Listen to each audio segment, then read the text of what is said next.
This LP is going to be for the GameCube version, while the Wii version brings many improvements in its own right.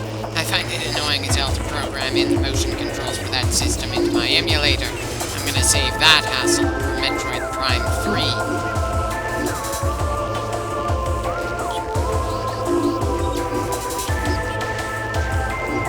Don't really see any settings here that need changing at the moment. I'd ask what that specific biological thing we're seeing in the menu screen is, but I suppose it doesn't really matter all that much.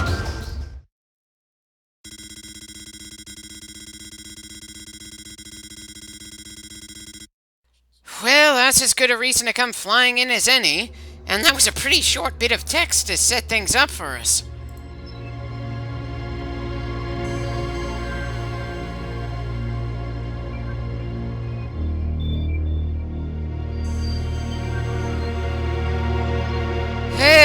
That's a nice looking planet.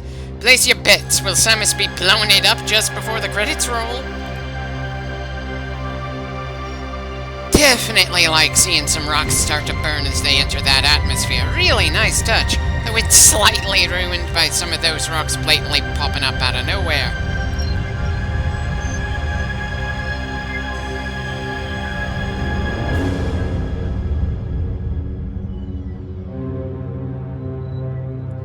And by one of them just clipping through part of the station/ship we're going to be landing on here. Not trying to be harsh on this game from the very first clip, I'm just finding it a little funny here.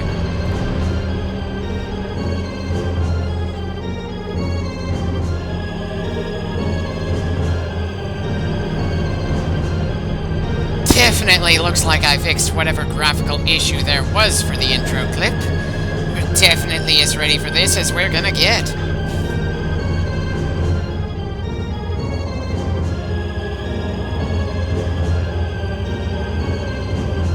Definitely like the combo of orange, red, and black. Probably the only time we're gonna see her spinning as she jumps, at least until we get the screw attack in this game. And maybe the space jump.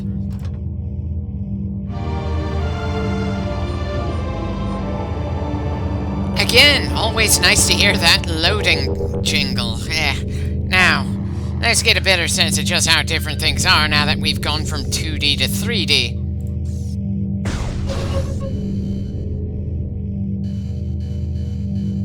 Okay, in some ways the controls are pretty similar to the old N64 first-person shooters, like GoldenEye and Perfect Dark, though we do have a lock-on feature. We also have a scanner to figure some things out. Not always 100% necessary to figure out what we need to do next, but still, I kinda had an awful amount of fun just scanning everything I can. I'm not sure why.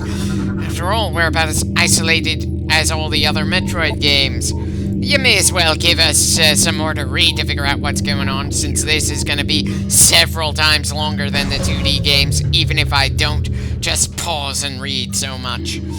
It's also a very solid explanation for why we didn't get much text for what's going on at the start. We know as much as Samus does right now, and we'll figure out things in more detail as we move along. I've got the distinct feeling I did this particular sequence a little out of order. Sorry to anyone who wanted an absolutely complete scan of absolutely everything in the game.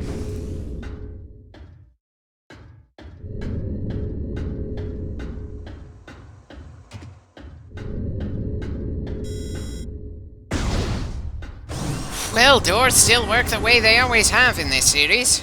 Wonder how long it's going to take for us to start running into some locked doors.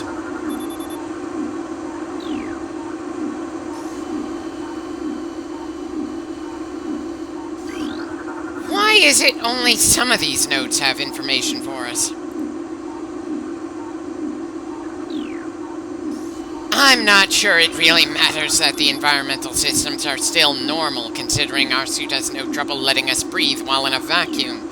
Of course, this place has a biohazard section. That always seems to be the kind of trouble that draws Samus in. Though, oddly enough, the biolab doesn't seem to be their main trouble point, at least not according to these readings. It's the evacuation zone? Did something burst its way in through the lifeboat airlocks? Or are there troubles in the other sections that don't affect the environmental systems?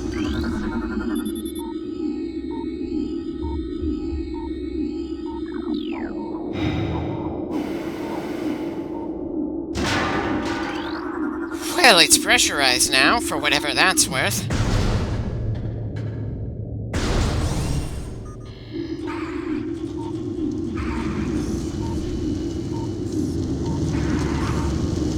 Okay, so we've got fires and some little critters skittering around. Not all that surprising, really.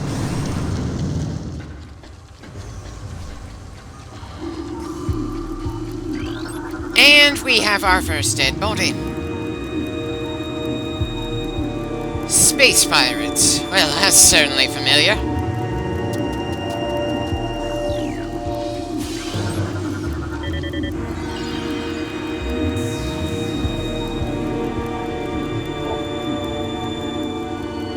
I'm sorry, but I don't think the right word for that little critter is parasite. At the moment, the little guy seems to be acting like a scavenger. I wonder what happened to the rest of his swarm.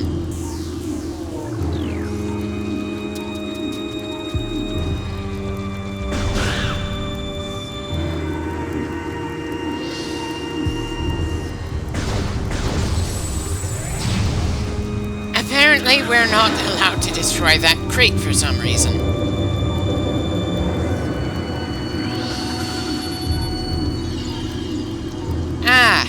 So they're storing biohazardous materials here. Then I suppose it's a good thing our weapons can't just break through them.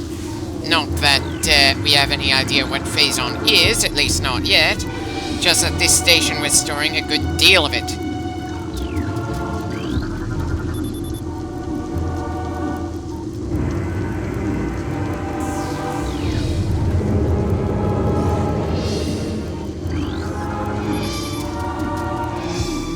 Well, probably going to want to get to the planet's surface in order to find out where the survivors went, even if the survivors are hostile. Sure, since it involves pirates, Samus is probably pretty invested in this already. Anyway, we've got a big corpse here, no clue what it is, and just that it's radioactive somehow. And it probably is the reason why the pirates in this room are dead.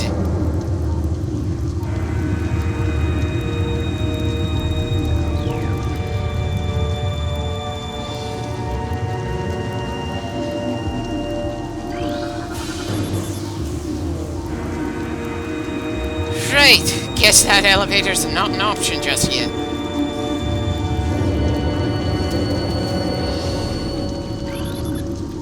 Again, interesting to note that the most damaged section of the ship is the evacuation zone.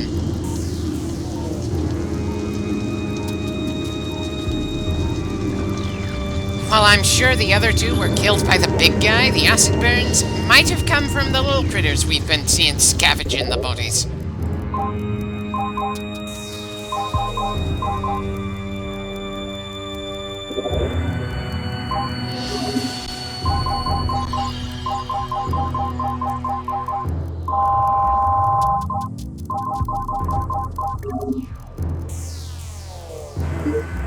Okay, so checking the logbook for that thing didn't really give us any more information than we already knew just by hitting A after scanning it. Not sure if I should be annoyed or just chuckle about it.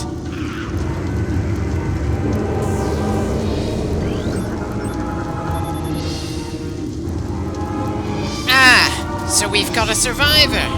A survivor who's barely alive and that we're gonna have to finish off. I somehow doubt that Samus thought she'd be killing whoever had lit off that distress signal.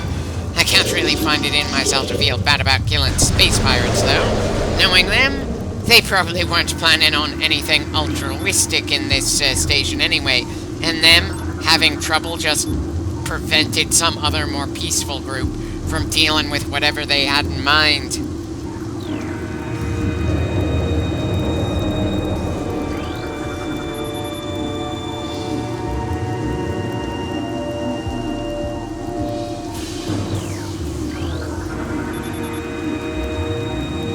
So, they've got an outright research center on the planet. That's a pretty decent reason for us to stick around and explore the planet. Though, since this isn't a sanctioned job for Samus, I doubt she's gonna find anything that will result in any kind of payment when it's all said and done. It's actually kind of funny just how few jobs Samus goes through that involve her getting paid in the end. I thought being a bounty hunter meant she was a mercenary of some kind or another.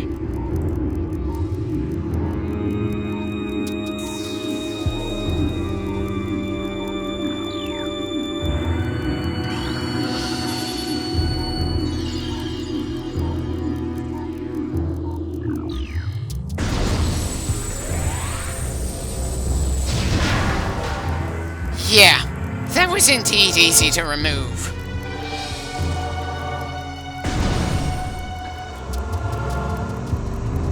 More of those skittering little buggers.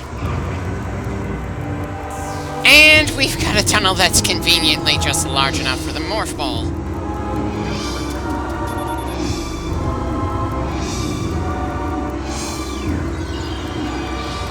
Think I'll check the other end of this vent before checking that elevator.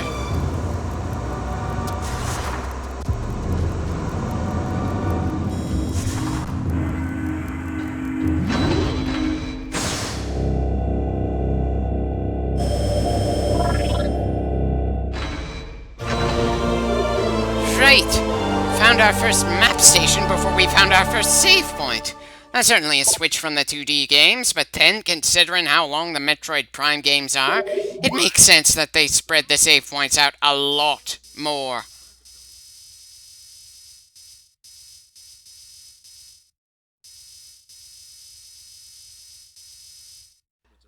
Right! Looks like we've got a massive circle to explore here. A circle with probably so many terminals and other things to scan that I'm going to take quite a while to finish around here.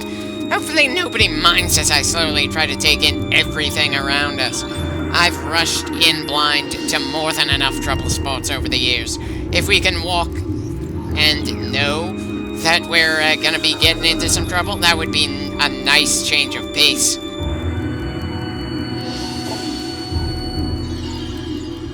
I'm going to assume the big creature we saw in the evacuation area was one of those queens, which probably means we're gonna have to fight against the other.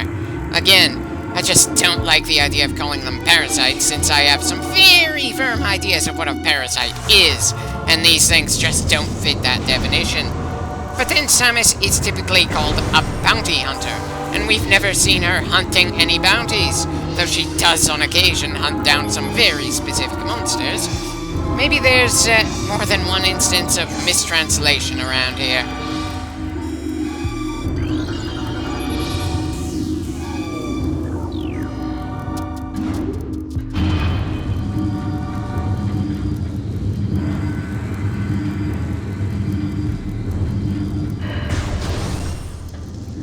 Right. Of course there's more damage the further inside we get.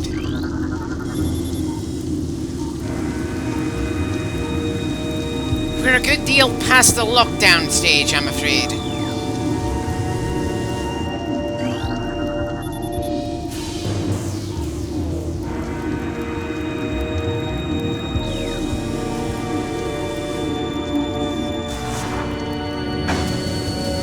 Right. Too much to ask that I could get through that without getting at least a little bit of a shock. Still, that wasn't all that much damage.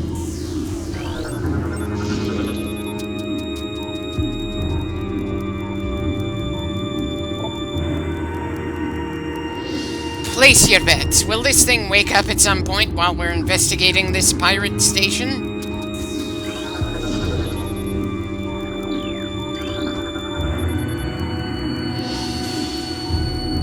So, they were injecting creatures with this phazon substance. Does that mean the dead queen there was radioactive because of this phazon stuff? Or did something else manage to kill it when it smashed its way through to the escape pods?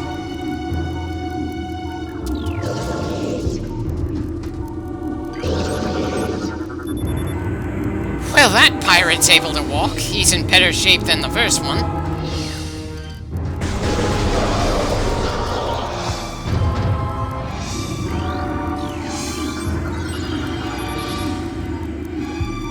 Yeesh! 2 broken legs! Definitely a lot more blunt force trauma injuries and burns, acidic or otherwise. Here's hoping I can manage to keep our distance from the Second Queen when we finally find her.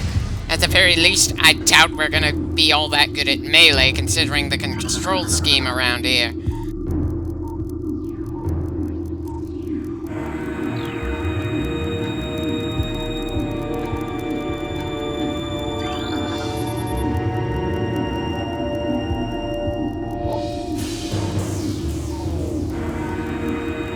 Well, thankfully that tough exoskeleton doesn't handle the basic power beam all that well.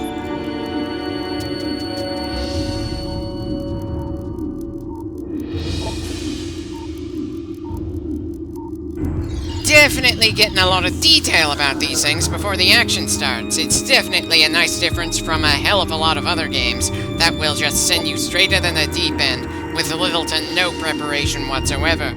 But then there's only so much we can learn about the damn things by reading. Sooner or later, we're gonna have to fight whatever the boss is.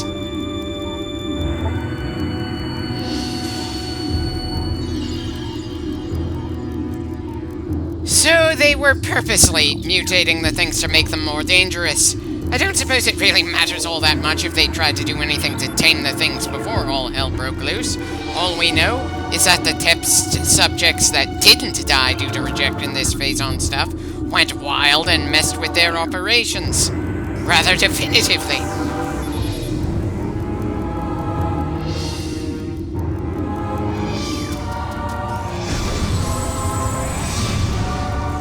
Apparently it's not unstable enough for us to breach, at least not yet, though I have the distinct feeling that's going to be the case by the time we leave this station. Not that I'm in any hurry to do so.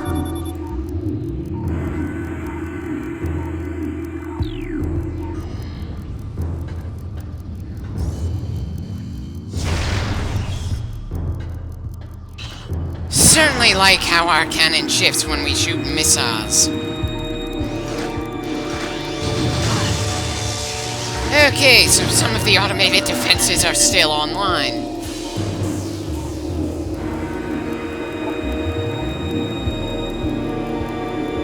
For some reason, I was hoping to see more about that turret.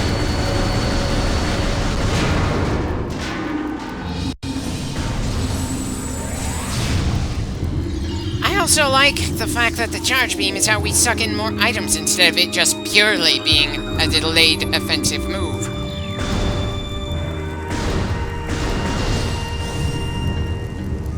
Biohazard containment doesn't seem to look especially different from the sections we've already run through, though I suppose there are more energy cages in here. I wonder how long it generally took these guys to remove the dead beasts from the cages, since, well, it's kind of wasted energy to keep containing something that no longer has a pulse. Not unless whatever you're working on makes zombies.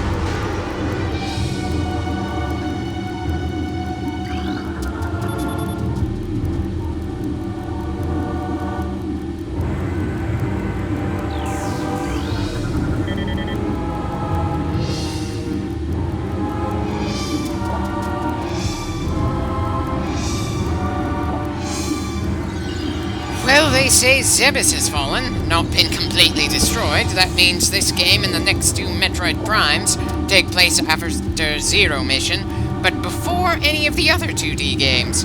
Interesting point to place us in the timeline, but then it's not like I pay enough attention to the timeline to know the exact period that such and such was supposed to happen in. Just that A happens before B, and C was slotted somewhere between them somehow. Anyway, seems that Metroids are not quite extinct yet, so we should of course expect to find them scattered about later on in the game.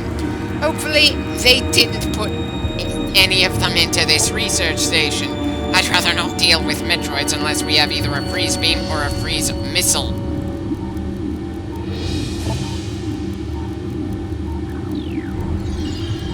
Well, we didn't need to pursue you, we just needed to listen and hear as you cause yourself some trouble so we can clean up the mess afterwards.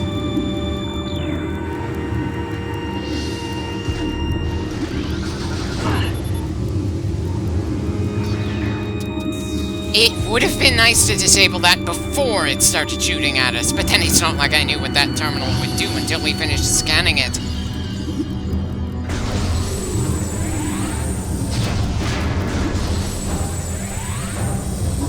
Definitely didn't need to destroy it after turning it off, but it felt satisfying.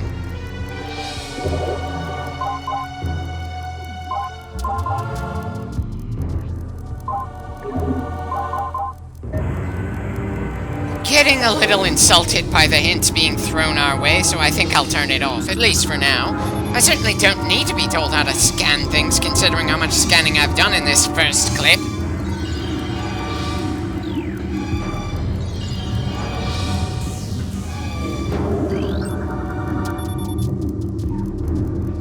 Apparently scanning this new creature doesn't get something into the logbook. I guess we're gonna have to wait for when we see one of those things outside of an energy cage.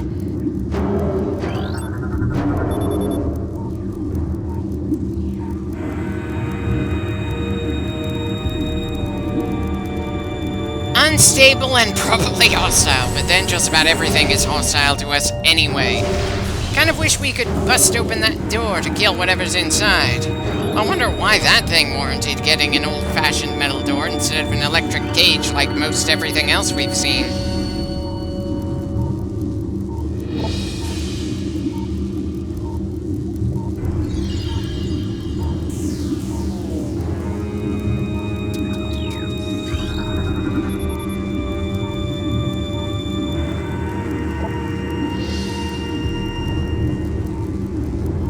Increased acid along with more size and strength. Definitely feels like the poor bastards were more concerned with making these things more effective in combat than keeping them weak enough to contain or tame enough to be controlled.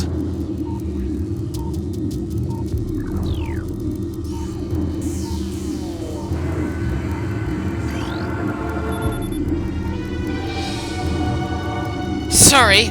I don't think this station is going to exist in another 3 hours to be able to do that, not with the way things generally seem to blow up around Samus. Granted, a mostly abandoned and empty space station is far less dramatic than an entire planet, but still.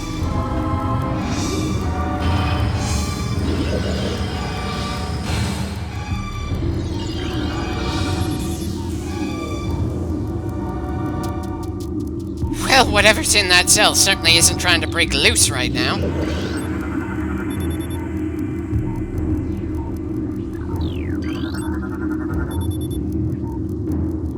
I probably should be more concerned about the wounded pirate than the creatures still in their cells. Still, that poor bastard isn't going anywhere. Even if we're not being told the specific damage he's taken, like all the others, it's easy to guess considering all the blunt force trauma all the other pirates we've seen so far have taken.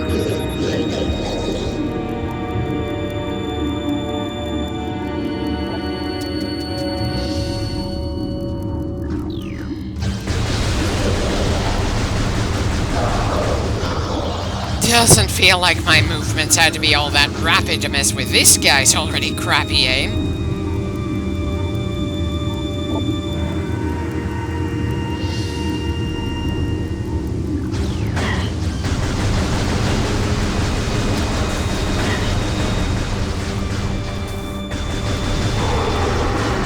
Well, that one was technically more troublesome to bring down.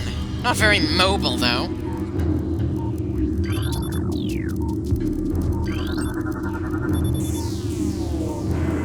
Pleasant name for a creature. I wonder just how many wars these wasps have gone through.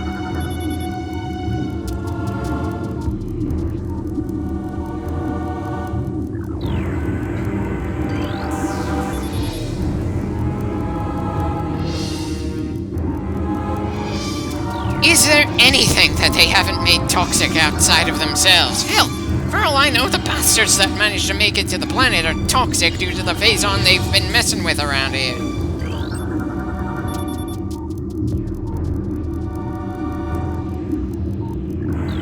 Right, multiple different varieties of bat in here.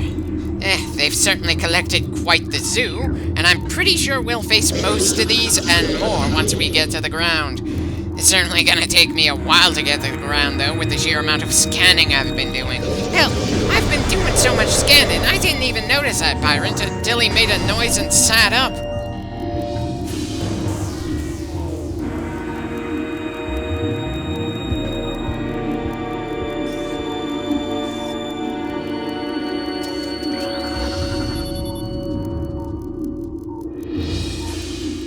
Does that mean we're gonna want to heat those vent covers later on?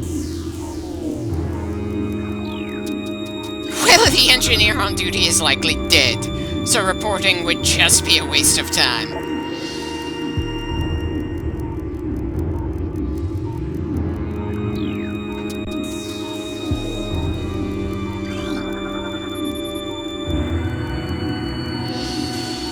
I don't think it matters all that much how often you change your code. Some is it's just easily slipping through all your computer systems.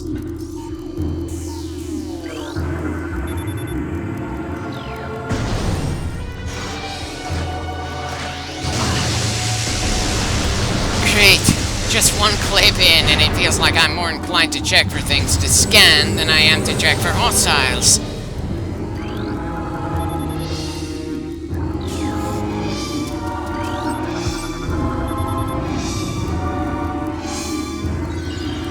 That turret certainly didn't help this guy in the least.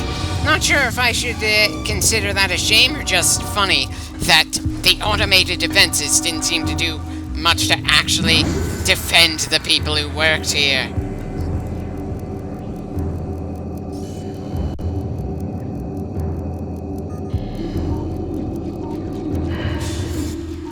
Right, and now we've got a collection of bodies in front of a sealed door.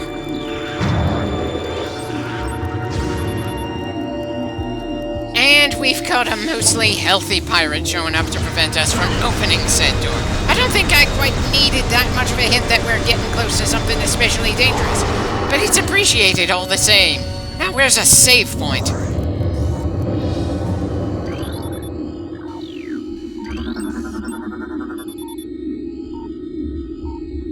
Wait, removal of internal organs, not acid burns, not slash marks or bites.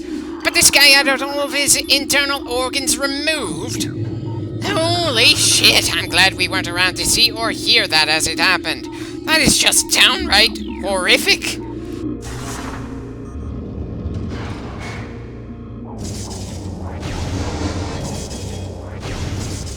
Definitely like the fact that the morph ball bombs can actually be used to activate things in the Metroid Prime games.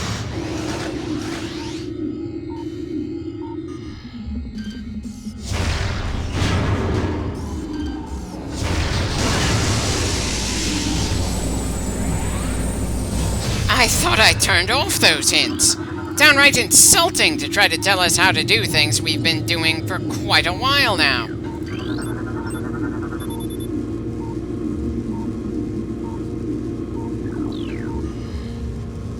Somehow can't help feeling that getting your skull smashed in is somehow less horrific than your internal organs all being removed. There's just something about that one pirate missing all its organs that makes me shiver a bit. Not really sure why, since it's not like the game is showing us the gory details. Well, this is as good a spot to end the clip as any.